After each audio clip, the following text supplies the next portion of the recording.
All right, I want to talk to you a little bit about fact checkers. The Great Reset comes out. By the way, you have to buy the hard copy now because there's a problem with the Kindle version, and so we had to take it down. Don't know what the problem is, but we'll have it fixed. But make sure you get a hard copy. This is more important, I think, in a hard copy anyway. Because it is going to be discredited and, transparency and fact-checking, it's all a lie now. It's all a lie. That's why this has 50 pages of footnotes directing you to where every quote came from, so you can do your own homework. When a person or an organizing group brags about transparency, it's usually because, it's like trust me. You don't have to say trust me if you're trustworthy, If I give you information, I have always said to you, don't take it from me.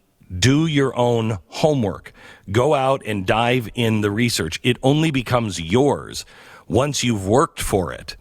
And the fact checkers and the journalists in charge of exposing fake news and conspiracy theories, they're all telling you the opposite right now. They say you don't need to do any research. Trust me, don't go to that news outlet anymore. Don't go online because you're not smart enough to figure it out. Well, that's what a con artist says. Every lie is a continuation of a network of every previous lie. And there are a lot of lies. Journalists no longer expose injustice. They cover it up.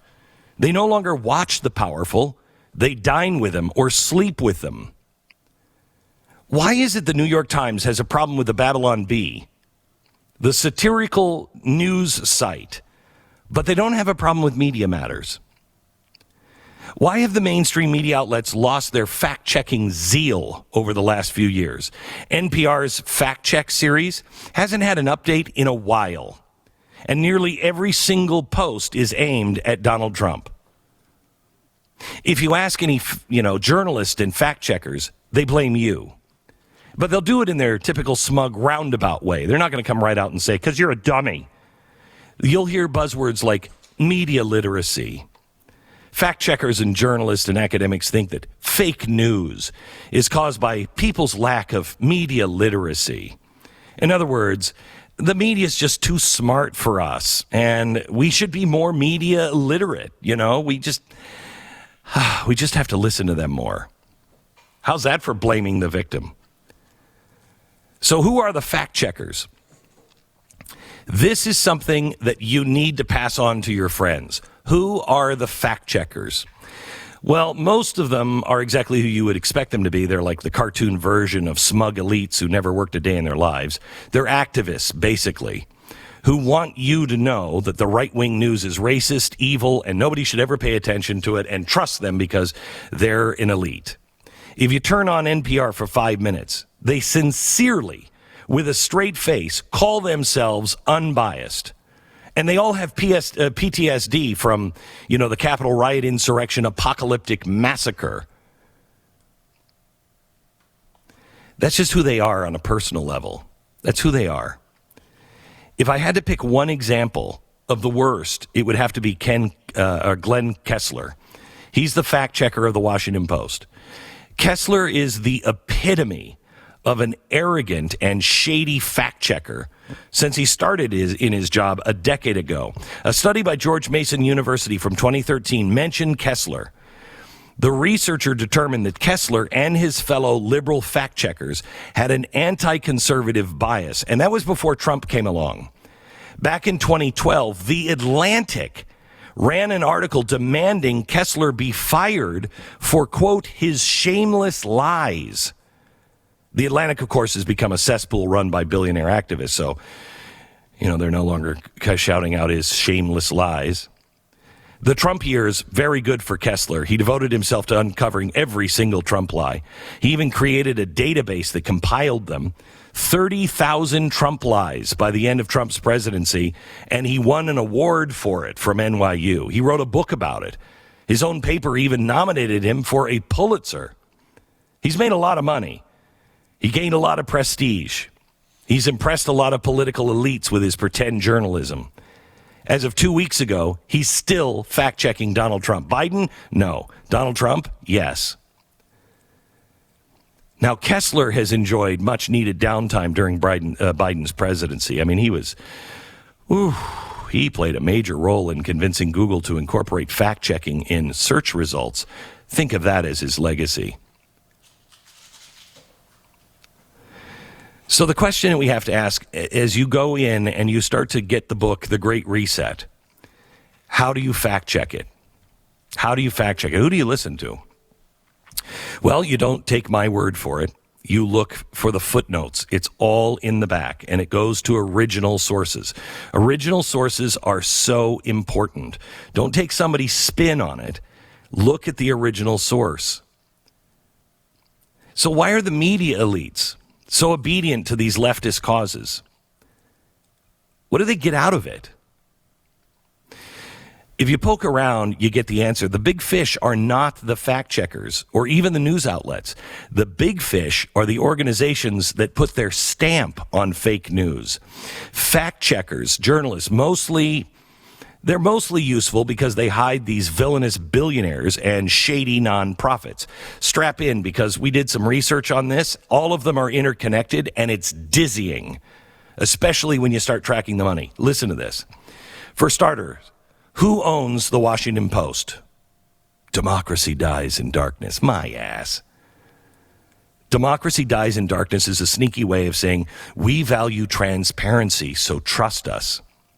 Or how about the Brookings Institution, funded by Qatar, a country that has been well known for its habit of violation of human rights?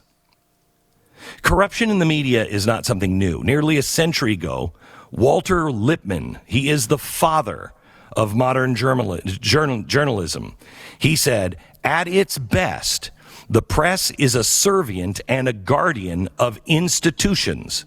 At its worst, it's a means by which a few exploit social disorganization for their own ends. The difference today is that the press is corporate and completely obedient. There are no journalists in mainstream media anymore, only soldiers. And it is worth remembering that.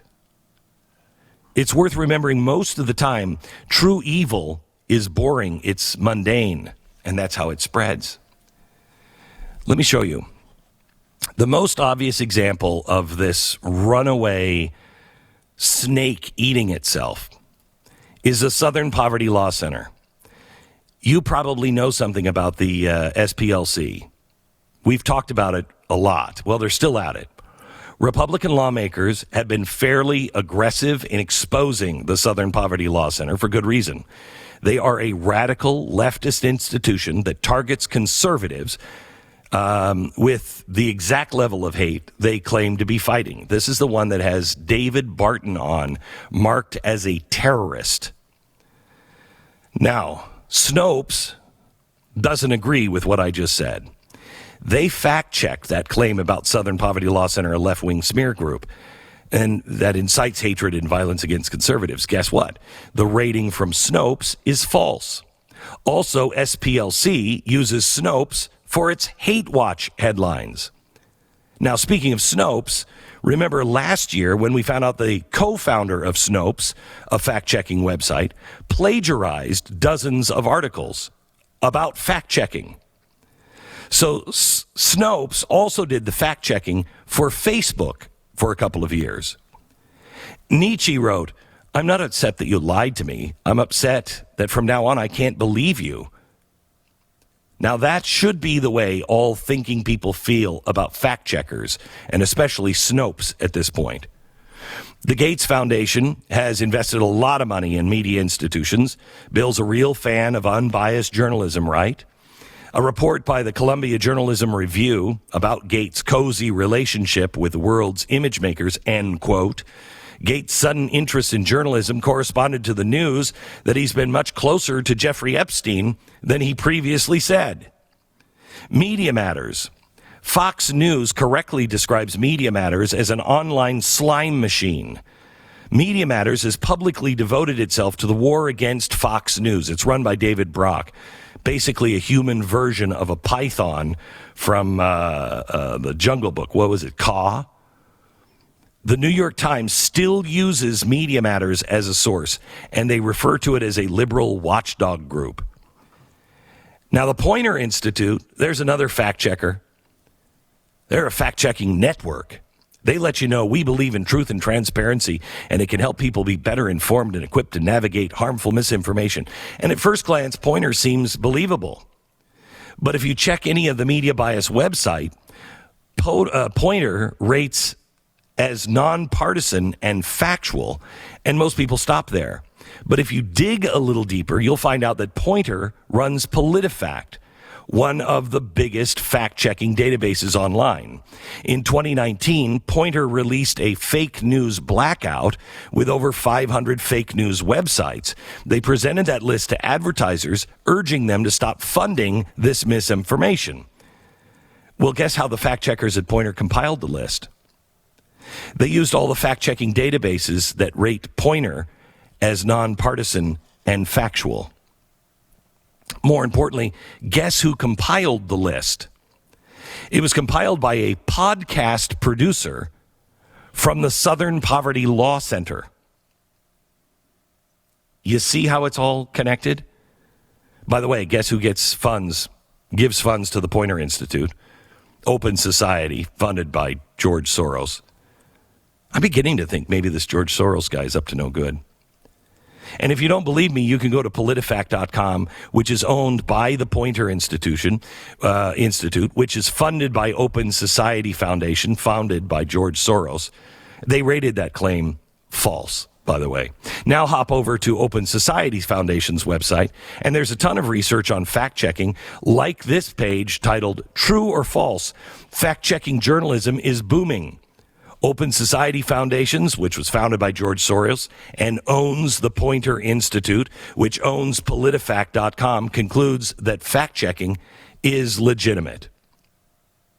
Or you can just go to the website for the Poynter Institute, which again owns PolitiFact.com, funded by Open Society Foundation. They'll tell you that there's nothing to worry about, so trust them. The point of this is when people ask me all the time, what do I trust? You trust anyone that give you footnotes. The Great Reset, you can get it now, glensnewbook.com. The Great Reset is out today. It is vital that you read it and then do your own homework on the back. You're smart enough to follow the footnotes. All original sources. Make sure you get the book now, glensnewbook.com.